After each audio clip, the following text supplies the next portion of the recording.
பீதாசுதன் பரிஸ்டாவின் பெயராலே ஆமேன். கவலைப்படாதீர்கள், எப்பொழுதும் சந்தோஷமாயிருங்கள். ஆண்டவர் இயேசு கிறிஸ்து உங்களோடு இருக்கின்றார். இன்றைய வார்த்தை, பெருஞ்சுமை சுமந்து சோர்ந்திருப்பவர்களே எல்லாரும் என்னிடம் வாருங்கள், நான் உங்களுக்கு இளைப்பாறுதல் தருவேன். If you are tired from carrying heavy burdens, come to me and I will give you rest. மத்தேயு நற்செய்தி அதிகாரம் 11 வசனம் 28.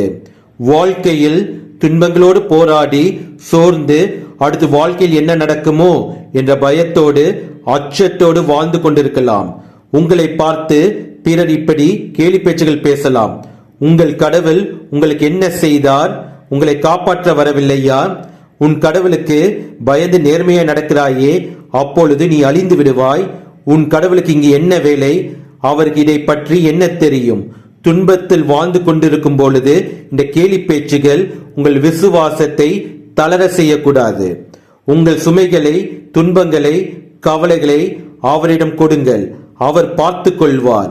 நீங்கள் மன அமைதியுடன் சமாதானத்துடன் வாழுங்கள். என் ஆண்டவர் இயேசு கிறிஸ்து எனக்காய் இருக்கின்றார், அவரிடம் ஒப்படைத்து விட்டேன், நான் கவலைப்பட மாட்டேன், அவர் அனைத்தையும் பார்த்து கொள்வார். இந்த விசுவாச மனநிலை உங்களுக்கு வந்தால் நீங்கள் கவலைகளால் மனமுடைந்து சோர்ந்து போக மாட்டீர்கள். உங்கள் வாழ்க்கையில் வெற்றியையும் சமாதானத்தையும் அமைதியையும் ஆண்டவர் இயேசுவின் மூலம் காண்பீர்கள். இயேசுவுக்கே புகழ், மரியே வாழ்க. ஆமேன்.